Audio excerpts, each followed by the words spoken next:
हाँ, बताइए। मेरा क्वेश्चन था ओवरऑल कॉन्टैक्ट और कैटेनरी का इक्विवेलेंट क्रॉस सेक्शनल एरिया कितना होता है? हाँ, झूमर जी बताइए।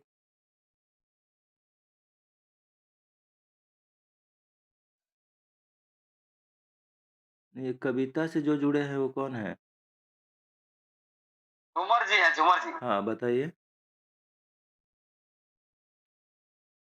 चलिए, इसका इक्विवेलेंट जो होता है 157 स्क्वायर एमएम होता है। इसी बेसिस पे हम ओएचई के ओवरऑल कैपेसिटी की बात करें कि कितना तक करंट हैंडल कर सकता है, लोड हैंडल कर सकता है, तो इसकी कैपेसिटी क्या है पूरी ओएचई की?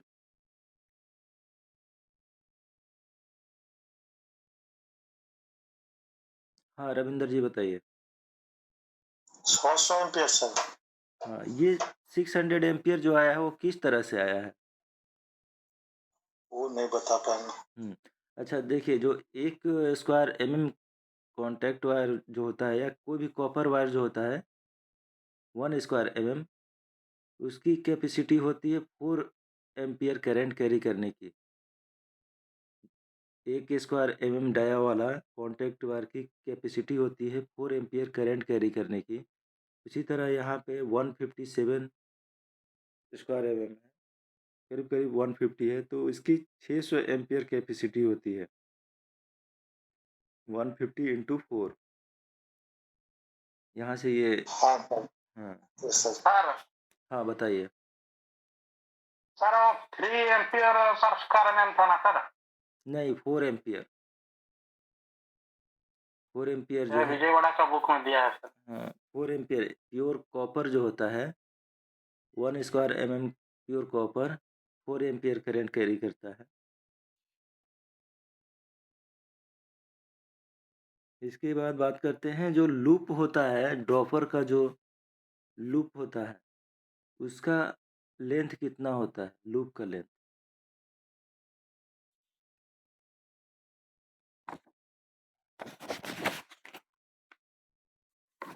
हाँ, पंकज जी बताइए। सर ड्रॉपर का लंबाई 1.4 मीटर होता है सर।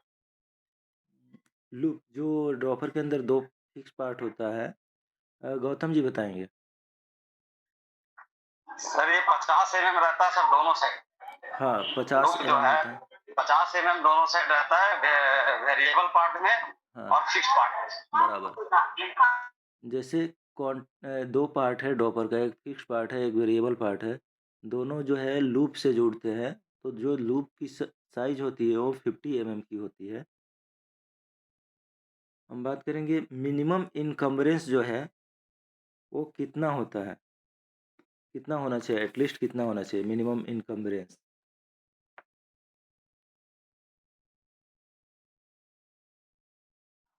AK बताएँगे।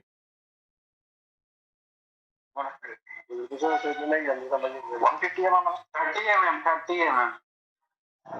मिनिमम मिनिमम BA रामू बताएँगे। 150 एमएम है सर 150 एमएम। हाँ, 150 एमएम जो है वो मिनिमम इनकम्बरेंस होता है। इससे कम नहीं जा सकते हैं। इससे अगर कम जाएँगे तो हमारा स्पीड रेस्ट्रिक्शन आ जाएगा 90 केएमपीएच। 90 के 90 केएमपीएच का स्पीड रेस्ट्रिक्शन आ जाएगा। जो स्पैन लेंथ होता है वो मैक्सिमम स्पैन और मिनिमम स्पैन लेंथ बताएँगे।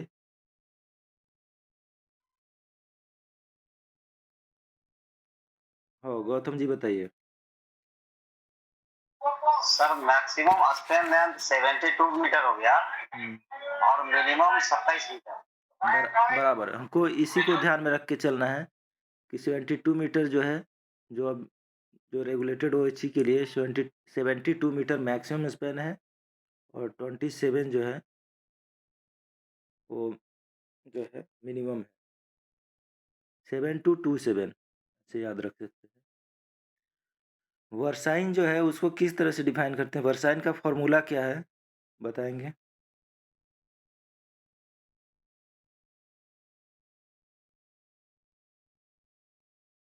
वर्साइन जो है कर्व में एक बार बता।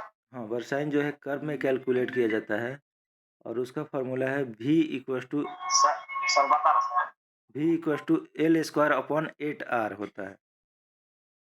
V वर्साइन जो होता है वो L स्क्वायर अपॉन 8R होता है, जहाँ पे L जो हो गया लेंथ ऑफ कर्व, कि कर्व की लंबाई कितनी है, और वो R जो है उस कर्व की रेडियस ऑफ कर्वेचर को बताता है कि उस कर्व का रेडियस ऑफ कर्वेचर क्या है। तो हम डिफाइन करेंगे the versine is the maximum offset of the rail on which spans have been measured of the curve track. मतलब कर्व ट्रैक पे एक कोड बना के हम मेजर करते हैं वर्साइन को, और उस कर्व के सेंटर से हम मेजर करते हैं कि कितना आ रहा है, उसको हम जो है वर्साइन बोलते हैं। इसको डिटेल में बाकी समझेंगे आगे। के बाद सुपर एलिवेशन की बात आती है।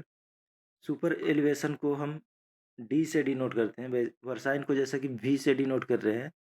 सुपर एलिवेशन जो होता है डी होता है, और डी का फार्मूला होता है G V square upon small g into R, capital G V square upon small g into R. अब बात करते हैं ब्लो ऑफ की। तो ब्लो ऑफ जो है वो कांटेक्ट वायर कितना से डिफ्लेक्ट हो रहा है, डिस्प्लेस्ड हो रहा है हवा की वजह से, उसको ब्लो ऑफ बोलेंगे।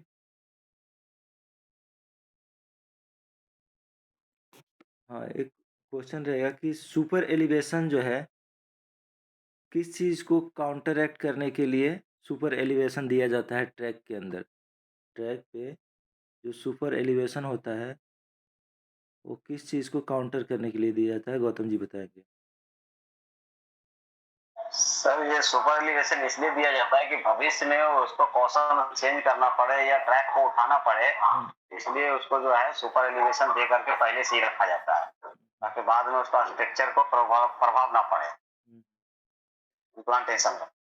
और कोई बताएगा सुपर एलिवेशन जो देने का कारण है, एग्जैक्ट रीजन जो है। सर्कुलर मोशन अगर फिजिक्स में पढ़े होंगे तो वहाँ कुछ कंसेप्ट इस तरह का है, डिस्कशन में आया होगा कि किसी भी कर्व ट्रैक पे अगर हम व्हीकल चलाते हैं तो वहाँ एक एडिशनल फोर्स आता है, सेंट्रीफ्यूगल फोर्स। सेंट्रीफ्यूगल फोर्स आता है, तो उस सेंट्रीफ्यूगल फोर्स का ये है कि वो उस व्हीकल को एक एडिशनल फोर्स लगता है सेंटर की तरफ, जो कर्व कर्व का सेंटर होता है उसकी तरफ एक एडिशनल फोर्स लगता है, उसको सेंट्रीफ्यूगल फोर्स बोलते हैं।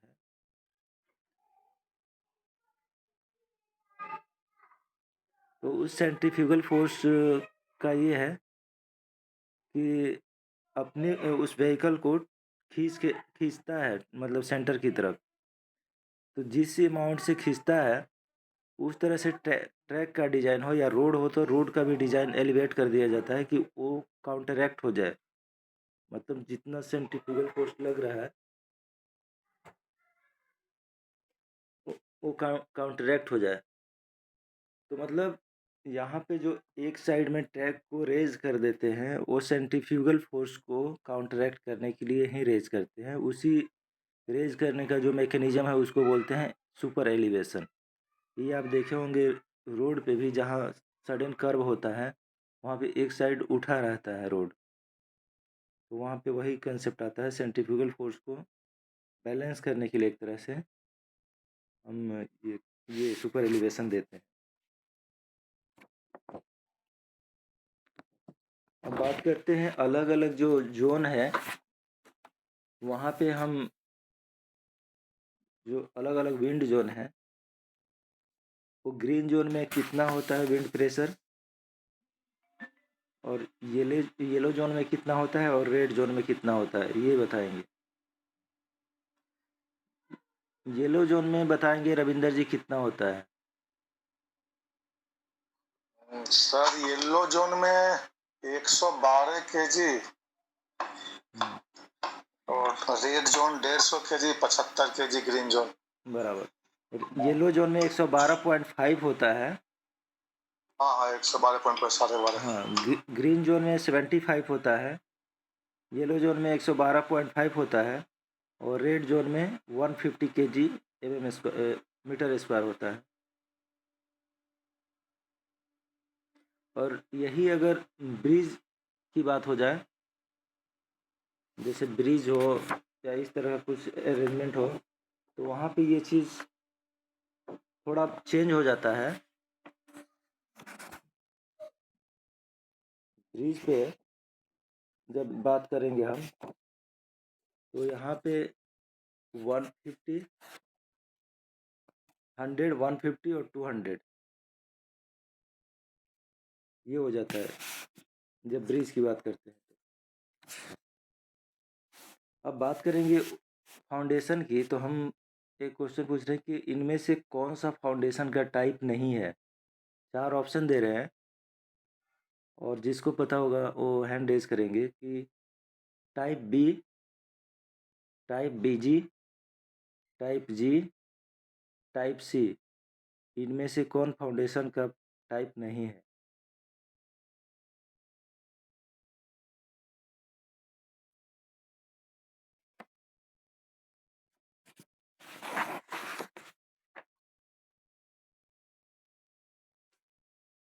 बताएंगे? ऑप्शन एक बार फिर से बोल रहे हैं, टाइप बी, टाइप बीजी, टाइप जी और टाइप सी, इनमें से कौन फाउंडेशन का टाइप नहीं है।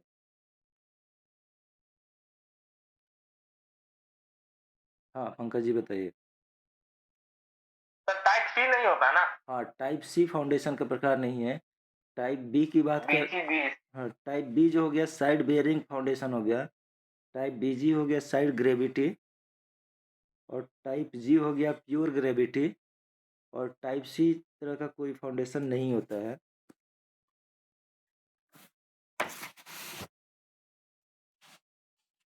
बात करेंगे 3 डिजिट कोड जो है वो किससे संबंधित है।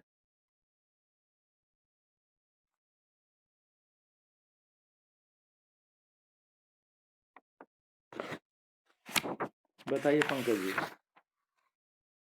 सर फाउंडेशन से संबंधित है। हाँ 3 डिजिट कोड जो है फाउंडेशन से संबंधित है। जब हाँ 3 डिजिट बनाते हैं। हाँ, इनमें से कौन से मास्ट का जो वेव और फ्लेंज दोनों इक्वल होता है। R S G, R S J, B F B और बी सीरीज, या इनमें से कोई नहीं। इनमें से किस टाइप के मास्ट का वेव और फ्लेंज सेम होता है। हाँ झूमर जी बताएंगे। बीएफबी। हाँ बी एफ बी मास्ट का वेव और फ्लेंज जो होता है वो सेम होता है,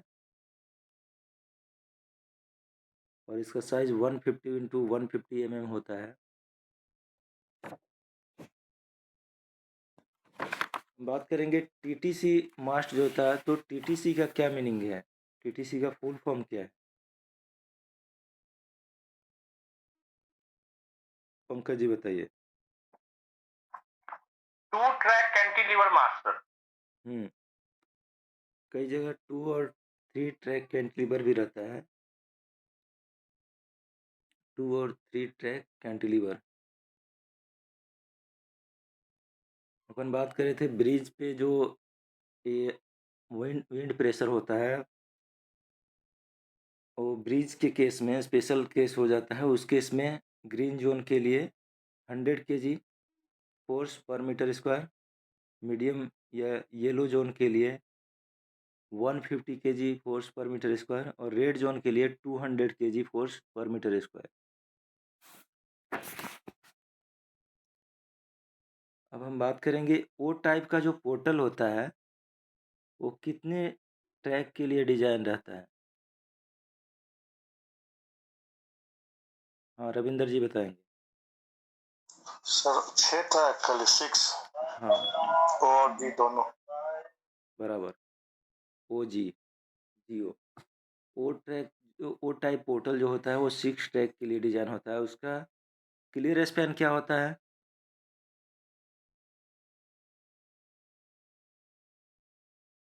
क्लियर स्पैन झूमर जी बताएंगे। 20 से 30 मीटर सर। हाँ, 20 से 30 होता है। हम जैसे-जैसे NOR इस तरह की बात करेंगे तो जो होता है 468 होता है, ट्रैक जितना कवर करता है उसका फ़ॉर्मूला 468 और क्लियर स्पैन जो होता है 10-20, 20-30, 30-40 और इनसे रिसेंबल करता है। P जो है N से रिसेंबल करता है और O जो है G के जैसा होता है। दूसरा ये है कि हमारा जो OHE मास्ट जो है, अगर सिग्नल के सामने आ रहा है, पहले सिग्नल OHE मास्ट आ रहा है, फिर इसके बाद सिग्नल आ रहा है, यानी सिग्नल के सामने अगर OHE मास्ट आ रहा है ट्रैफिक के डायरेक्शन में, तो हमारा मिनिमम डिस्टेंस कितना होना चाहिए सिग्नल और OHE मास्ट के बीच? हाँ, पंकज जी बताइए। सर अगर पहले ओएचई मास्ट आ रहा है तो 30 मीटर, अब बाद में है तो 10 मीटर। हाँ, सिग्नल से पहले आ रहा है तो OHE मास्ट मिनिमम 30 मीटर की डिस्टेंस पे होना चाहिए और सिग्नल के बाद में अगर OHE मास्ट आ रहा है तो कम से कम 10 मीटर होना चाहिए। जो स्टेडी आर्म होता है, स्टेडी आर्म का लेंथ कितना होता है? जो अभी यूज हो रहा है स्टेडी आर्म कैंटिलीवर असेंबली के अंदर, उसका लेंथ कितना होता है?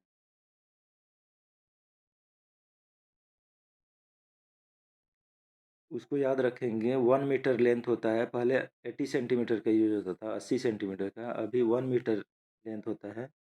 और उसकी साइज़ की बात करेंगे तो उसका साइज़ क्या होता है? मतलब उसका चौड़ाई और ये मतलब जो ओवरऑल साइज़ होता है वो होता है 32 इंटू 31 mm, BFB टाइप का होता है।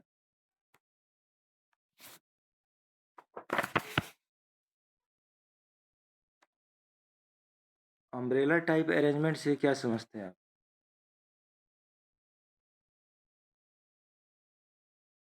हाँ, रविंदर जी बताइए। सर एक मार्क्स रहता है और दोनों तरफ उसमें ट्रैक रहता है, बाएं दाएं दोनों तरफ, हाँ, एक बीच ही में मार्क्स रहता है। इसको झूमर जी क्लियर करेंगे।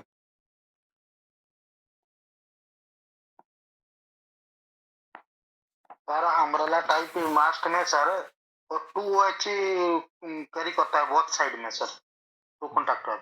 हाँ, तो अम्ब्रेला और हाँ, अम्ब्रेला मास्ट जो होता है वहाँ पे 2 कैंटिलीवर सिस्टम होता है, 2 कैंटिलीवर होता है, 2 OHE को कैरी करने के लिए। लेकिन वो दोनों OHE जो होता है सेम ही एलिमेंट्री सेक्शन का होता है, मतलब एक ही आइसोलेटर से उसकी सप्लाई कट जाएगी। उसमें एक ही एलिमेंट्री सेक्शन से बना होता है दोनों OHE। अब बात करते हैं कॉन्टैक्ट वायर जो हमारा होता है, उसमें 2 पार्ट होता है। एक कॉन्टैक्ट वायर के ग्रूव से ऊपर का हिस्सा होता है और एक कॉन्टैक्ट वायर के ग्रुप से निचला हिस्सा होता है। तो कॉन्टैक्ट वायर के ग्रुप से ऊपर वाले हिस्सा की जो लेंथ होता है वो कितना होता है? ओवरऑल 12.24 होता है डाया कॉन्टैक्ट वायर का। और इस चीज़ को 2 हिस्से में बांटा गया है, एक ग्रुप के ऊपर वाला हिस्सा और एक ग्रुप के नीचे वाला हिस्सा। तो ऊपर वाले हिस्से का जो है झूमर जी बताएंगे। नहीं सर, नहीं पता, नहीं अच्छा पता। अच्छा, कॉन्टैक्ट वायर के ग्रुप के ऊपर वाले हिस्से को का जो लेंथ होता है 4.43 होता है, 4.43। और फिर 12.24 में से 4.43 को माइनस कर देंगे तो 7.81 निचला हिस्सा होता है। अपन बात कर लिए हैं इक्विवेलेंट, जो कॉपर इक्विवेलेंट जो होता है कॉन्टैक्ट वायर का, वो 104 स्क्वायर mm होता है।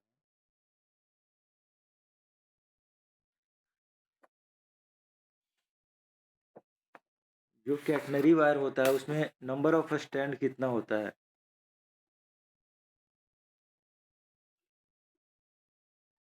रविंदर जी बताएंगे।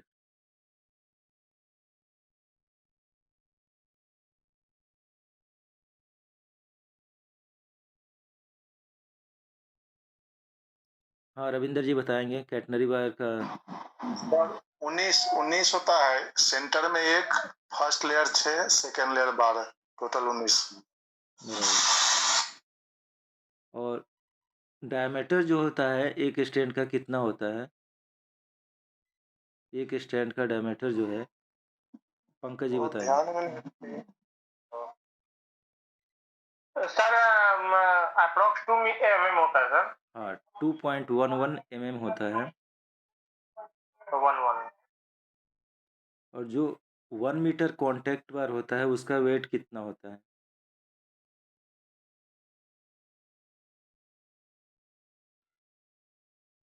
हाँ पंकज जी बताएंगे। सर इसका 0.59 600 ग्राम अप्रोक्स। नहीं, कॉन्टैक्ट वार का होता है 900 mm के आसपास कुछ अच्छा पॉइंट। कैटनरियम। और कैटनरी वायर का हो जाता है 603 603 ग्राम जो होता है पर मीटर होता है। ये दोनों डेटा भी सर याद रखें। कॉन्टेक्ट वायर का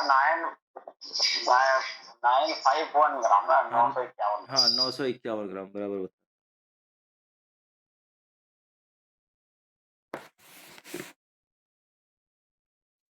जो स्टैंडर्ड हमारा रेगुलेटेड ओएचई का हाइट होता है वो कितना होता है?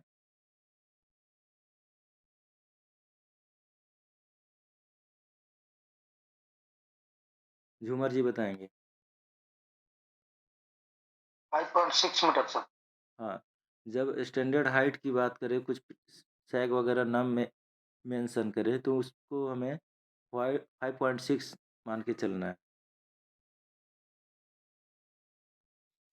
जब minimum height of contact wire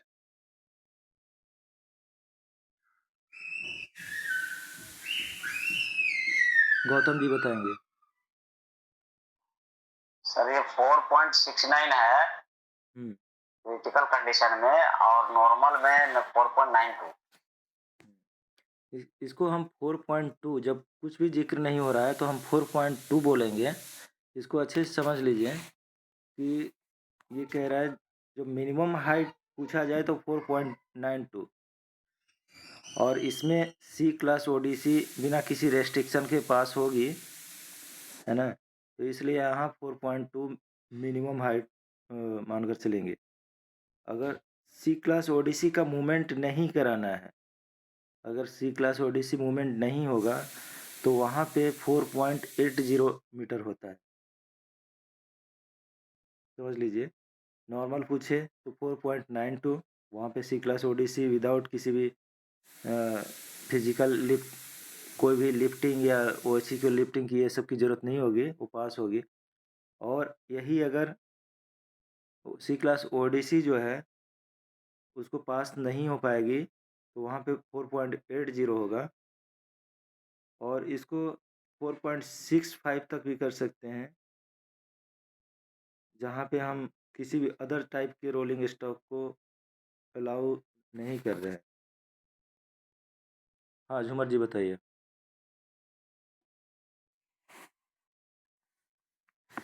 book में सर 4.69 है सर। 4.69 वही स्पेशल केस जो दिया है ना उस केस में होगा, बाकी नॉर्मल केस में 4.92 ही हमको लेके चलना है। Right sir. Half tension length की लंबाई कितनी होती है?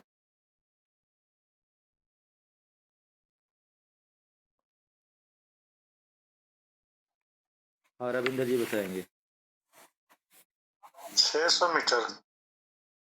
हाफ टेंशन लेंथ तो हमेशा एक स्टैंडर्ड हाफ टेंशन लेंथ जो होता है 750 मीटर होता है।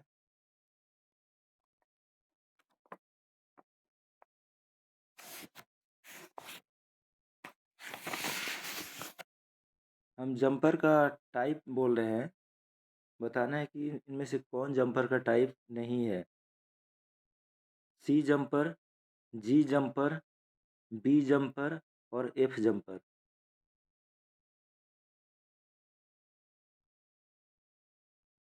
हाँ पंकज जी बताइए। B jumper sir. हाँ बी जंपर किसी तरह का जंपर नहीं होता है। जंपर होता है फीडर जंपर होता है, कंटिन्यूटी जंपर होता है, एंटी थेफ्ट जंपर होता है, इन स्पैन जंपर या सी जंपर होता है, पोटेंशियल इक्विलाइजर जंपर होता है, ये सब जंपर होते हैं। जब हमें जी जंपर लगाना है तो कितने पीजी क्लैंप लगेंगे? जी जंपर को लगाने के लिए कितने पीजी क्लैंप लगेंगे? गौतम जी बताएंगे।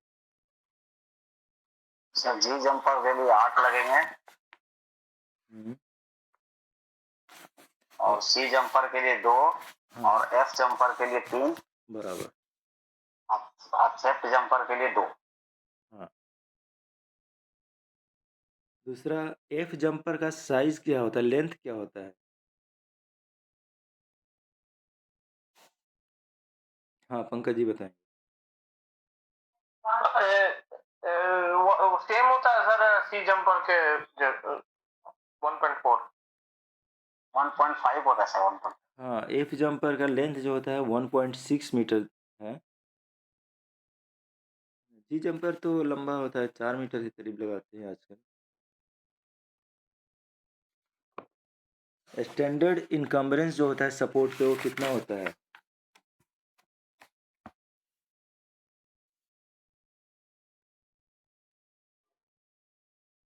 हाँ रविंदर जी बताएंगे। 1.4 यानी 1 मीटर 40 सेंटीमीटर। बराबर।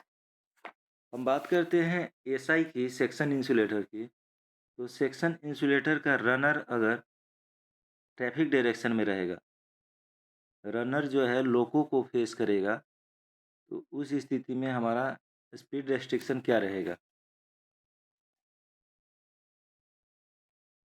हाँ झूमर जी बताएंगे। 80 kmph सर। हाँ, उस स्थिति में 80 के एमपीएच रहेगा। और नॉर्मल केस में जब runner away from traffic traffic direction रहेगा या उसका सेक्शन इंसुलेटर का फेसिंग पार्ट जो है वो रहेगा, तो उस स्थिति में 120 के एमपीएच होता है। जो रनर टू रनर डिस्टेंस होता है वो कितना होता है?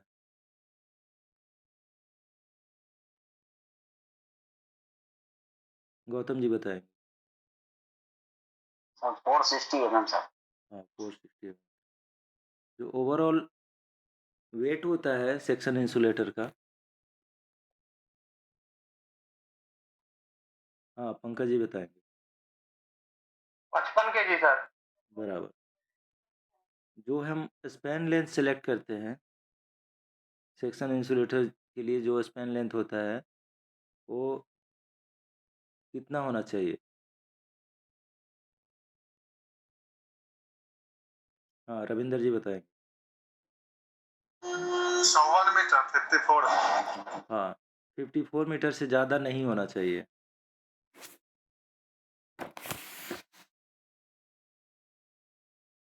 जो contact bar to runner distance होता है वो कितना होता है? हाँ झूमर जी बताएंगे। 230 मीटर मैम सर। 220 ना? 230 सर।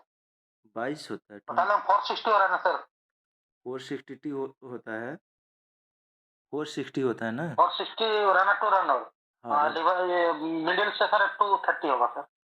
230 होगा तो ज़्यादा हो जाएगा ना। 230 खाली आप नहीं सर वो बीच में कांटेक्ट बार आ जा रहा था 220 ही होगा। हाँ 220 पर 10 जो है ये आ जा रहा है। हाँ 220 हो गया, मतलब 440। ये बीच में कांटेक्ट बार हो जाता है। 22 होता है, 220 या 22 सेंटीमीटर कह सकते हैं।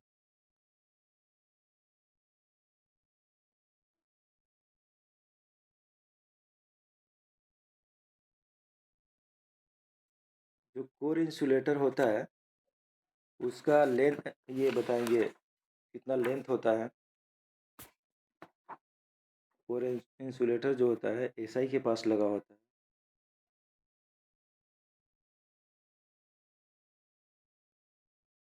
एग्जैक्ट डेटा याद है? हाँ झुमर जी बताएंगे। 500 mm सर। हाँ 500 अप्रॉक्स से उसको क्लियर कर लीजिएगा। जो जी जंपर का लेंथ की बात हो रही थी, 4 मीटर का लेंथ होता है, उसका क्रॉस सेक्शनल एरिया जो होता है 105 स्क्वायर एमएम होता है। जो अनइंसुलेटेड ओवरलैप होता है, उसमें दोनों ओएसी के बीच में गैप कितना होता है?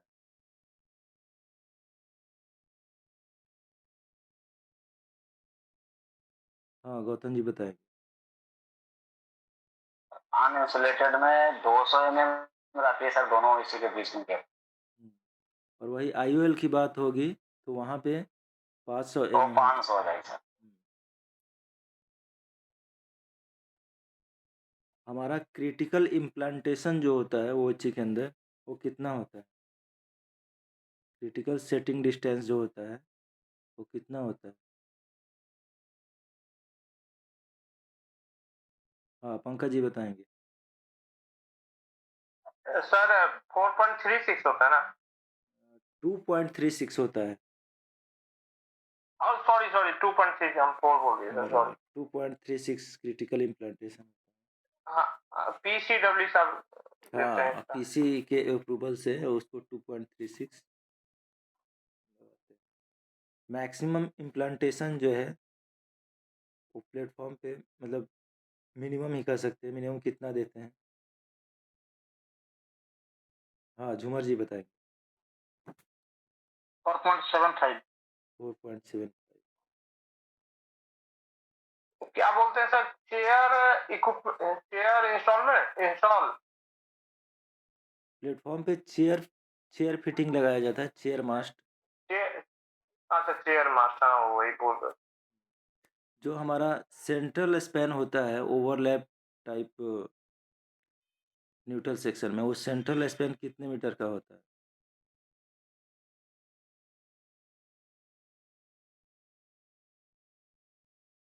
हाँ, गौतम जी बताइए।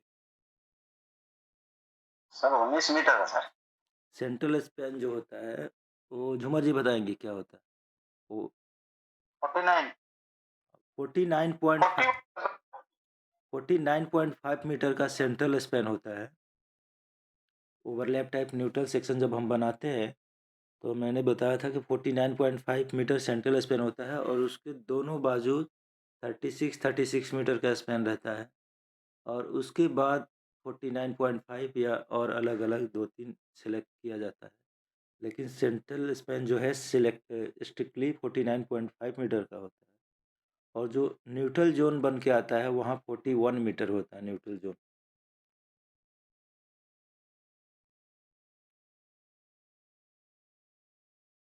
जो हमारा अर्थर फ्लोरी टाइप का न्यूट्रल सेक्शन होता है, पीटीएफई न्यूट्रल सेक्शन, उसका लेंथ कितना होता है?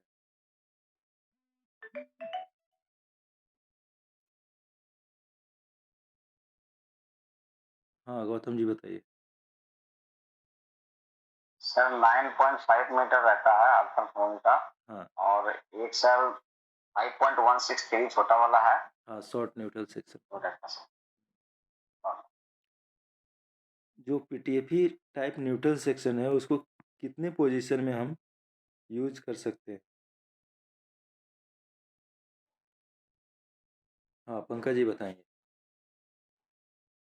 5 बार 72 डिग्री घुमा के। हाँ, 72 डिग्री एक बार में रोटेट करेंगे और 5 पोजीशन में हम यूज़ कर सकते हैं। 13 सेंटीमीटर का घिसाव अगर हो जाए, तो उसको हमें रोटेट कर देना चाहिए 72 डिग्री से।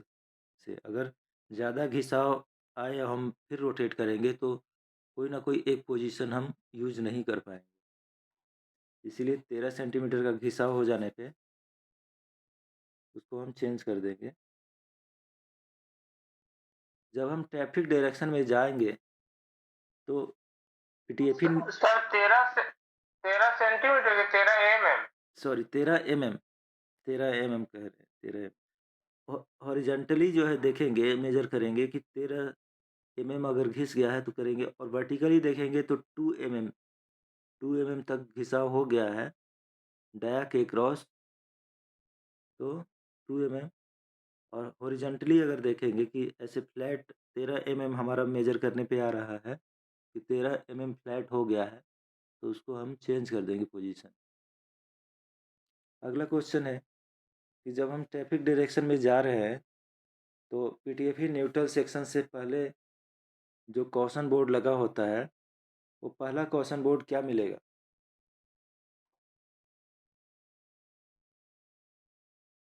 हाँ, बीए रामू जी बताएंगे। అదే ఏదవుతుందో సార్ పర్లేదు సార్ 500 मीटर सर 500 मीटर तो बोल అది అది इसमें मतलब यूआर राहुल सर लोडिंग किया म्यूट हो जाइए रामू। 500 मीटर का बोल सर 250 होगा ना सर, पहले बोला ना, पीटीएफई से पहले 250 रहेगा। नहीं, ट्रैफिक डायरेक्शन में नहीं, नहीं। सबसे पहला मैं पूछा, ट्रैफिक डायरेक्शन में हम जा रहे ट्रैफिक हैं। डायरेक्शन होगा सर। हाँ, ट्रैफिक डायरेक्शन में सबसे पहला जो है वो मिलेगा 500 मीटर, फिर इसके बाद 250 मीटर, फिर इसके बाद डीजे ओपन, फिर डीजे क्लोज।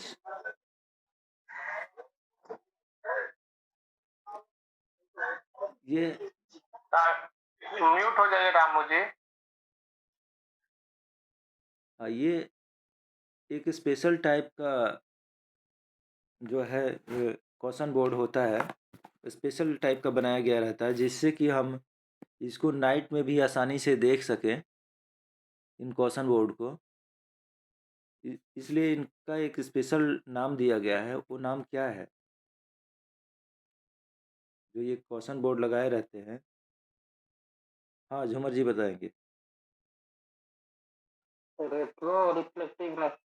हाँ, रेट्रो रिफ्लेक्टिव नेचर का होता है, जिससे कि हम नाइट में भी जाते हैं तो लाइट उसके ऊपर पड़ता है तो प्रॉपर तरीके से वो दिखता है, तो इसीलिए रेट्रो रिफ्लेक्टिव ही लगाना है।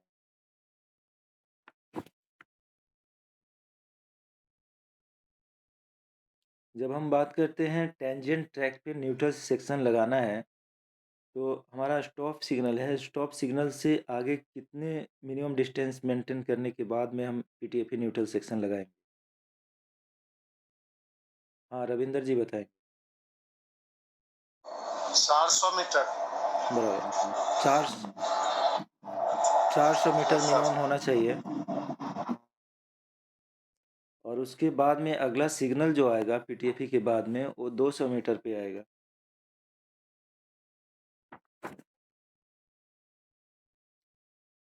तो इससे पता चल रहा है कि आप लोग का अच्छा इसमें एक आइडिया मिल रहा है, लोग को अच्छी समझ हो रही है धीरे धीरे करके। और थोड़ा रिवीजन करेंगे तो बहुत एग्ज़ाम के पॉइंट ऑफ व्यू से तो इतना सफिशिएंट हो जाएगा। इसी तरह के क्वेश्चन पूछे जाएंगे। और अच्छा है, अभी टाइम है अपने पास, अच्छी समझ हो जाएगी। इससे इतना तो पता चला। और कुछ क्वेश्चन हो तो आप लोग पूछिए, तो फिर इसको क्लोज करेंगे यहाँ पे। हाँ सर, प्रश्न है। हाँ, बताइए। और तो सर इसका तो पूरा हम लोग अभी कंप्लीट नहीं हुआ, अभी तो और 2-3 चैप्टर बच गया ना। हाँ, 2-3 चैप्टर है, वो कवर हो जाएगा तो अपना। उसको बाद में कर। तो सर प्रश्न करें हम। हाँ हाँ, कीजिए। हाँ, एलएचबी नॉन एसी कोच में बीएलडीसी फैन की टोटल संख्या कितनी होती है?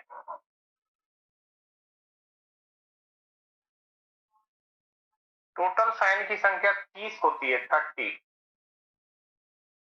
LHB TL non AC coach में डिस्ट्रीब्यूशन ट्रांसफार्मर की रेटिंग क्या होगी?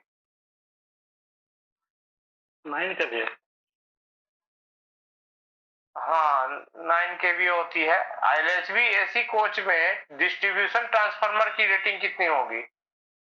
रुपेश सर बताइए सर। 60 केवीए होती है। हाँ ठीक है, दोनों में अंतर है, नॉन एसी में 9 और एसी में 60 केवीए। और मोबाइल चार्जिंग सॉकेट के लिए जो ट्रांसफार्मर डिस्ट्रीब्यूशन लगा होता है कितने केवी के होते हैं? बताइए श्रीमान गौतम जी। 2.5 केवी का। और रुपेश सर? 5 के लिए। एक मिनट, ठीक है, 5 केवीए। आईवीसी कपलर की रेटिंग कितनी होती है? बताइए झूमर साहब। 500 एम्पीयर। 500 एम्पियर का। 500 right, 500। LHB TL non AC कोचों में उपयोग होने वाले बैटरी की रेटिंग कितनी होती है नॉन एसी में? बताइए रविंदर जी। नॉन एसी में 70 के ampere hour. Rupesh sir 120 ampere होता है। 120 एम्पियर आवर होगा नॉन हाँ, एसी में, तो non- एसी कोचेज में एसी कोचेज में अगर अंडर स्लंग है तो 800 एम्पियर आवर होता है पुराना टाइप में, और आरएमपीयू टाइप का है तो 1100 एम्पियर आवर होता है। एसी की बात कर सही रहे हैं। है सर। एलएचबी में सर अंडर स्लंग नहीं रहता ना सर? एलएचबी में अंडर स्लंग नहीं होता है। एलएचबी में तो दो ही रेटिंग याद करके चलिए, एक एसी में 70 एम्पियर आवर की, और नॉन एसी में जो है, नॉन एसी में 120 एम्पियर आवर की।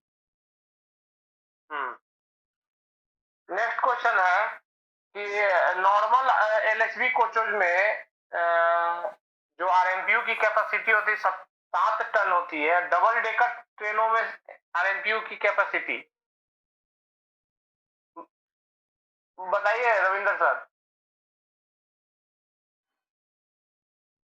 नहीं मालूम नहीं है, मेरा हाथ गलती से उठा रह गया। बताइए झूमर बाबू। 10 टन। हाँ 10 टन का एक रहेगा, 2 हो जाएगा तो 20 टन। और फिर उसके बाद एक एलएचबी कोचेज में जो लगते हैं हमारे एक relay MMR measuring and monitoring relay. हाँ ठीक है, इसका आंसर मैंने बता दिया है। और यह 5 पैरामीटर को चेक करता है, ओवर वोल्टेज, अर्थ लीकेज, सिंगल फेजिंग, इस तरह के 5 रहते हैं। तो 5 डाटा को चेक करने के लिए एमएमआर लगाया गया है। तो एलएचबी एसी कोच में लगी एमएमआर की संख्या कितनी है? Measuring and monitoring in LHB coaches. Rupesh sir बताएं सर। इसमें 2 होता है। एलएचबी एसी कोच में 3 होता है तीन सर, होता है बराबर। 2 फीडर के लिए होता है और एक 415 वोल्ट का जो सप्लाई रहता है। हाँ राइट है सर। एलएचबी एसी कोच में 3 एमएमआर, जिसमें 2 750 वोल्ट फीडर के लिए जो चेक करते हैं और एक 415 वोल्ट के लिए। बराबर। एचबी नॉन एसी कोच में एमएमआर की संख्या, मेजरिंग एंड मॉनिटरिंग रिले की संख्या, वहां पे 2 होता है। यहाँ 2 होता है, वो दोनों 750 वोल्ट फीडर वाले हाँ सप्लाई को जांचता है। बराबर। और नेक्स्ट क्वेश्चन है, एलएचबी कोचेज में एचओजी सप्लाई के लिए लोको से लगे एचओजी का आउटपुट कैसा मिलता है? किस तरह का करंट हम लोगों को एचओजी के सप्लाई से मिलता है लोको से? बताइए गौतम जी। 750 वोल्ट एसी मिलता है 3 फेज। झूमर साहब कुछ बोलेंगे क्या आप इस पर? वही ठीक बोला, 3 फेज 750 वोल्ट पर यार। नहीं रुपेश सर। इसमें जो एलएचबी कोच का जो फीडर आता है उसकी बात कर रहे हैं ना? हाँ एचओजी का जो सप्लाई मिलता है 750 volt 3 phase 4 wire without neutral, तो कम्प्लीटली ऐसे बोलेंगे। राइट विदाउट न्यूट्रल, ये था इसमें। हाँ 750 volt 3 phase 4 wire without neutral. REBC का फुल फॉर्म बताएं। आरईबीसी बताइए Gautam ji. Regulating cum emergency battery charger. कितना किलोवाट का होता है? ये 4.5 का होता है। हाँ वेरी गुड, ठीक है 4.5। सर मेरे पास इतना ही प्रश्न था। और किसी के पास प्रश्न हो तो पूछे, या फिर इसको ग्रुप में पूछिए रविंदर सर, आप पूछिए। हाँ हम वर्किंग में है, इंजन में, मेरा गाड़ी चल रहा है, हम इसलिए नहीं खाली सुनेंगे बोलने। बराबर। ठीक। झूमर साहब आपके पास है क्या? नहीं वो लेफ्ट हो गया। गौतम जी अभी वर्किंग में है क्या? जी साहब बस साइन ऑफ करने जा रहा हूँ। अच्छा कोई बात ठीक है। तो सर है प्रश्न किया एंड किया जाए, ग्रुप में डाल दिया जाएगा और वहां से फिर डिस्कशन कर लेंगे। सर को भी जाना होगा ना। हाँ जाएंगे। ग्रुप में डाल दिया जाएगा। है क्वेश्चन तो ठीक है सर, ओके। ठीक। अब कल मिलते हैं ना सर। एक्चुअली हम थोड़ा सा नाइट ड्यूटी थे तो इसी हाँ, कारण से बिल्कुल। नहीं आपको समय पर हाँ, हाँ, कल यही 11 बजे ही 11 बजे बराबर मिलते हैं। Okay sir, okay sir. ठीक सर, ओके, नमस्ते सर। नमस्ते।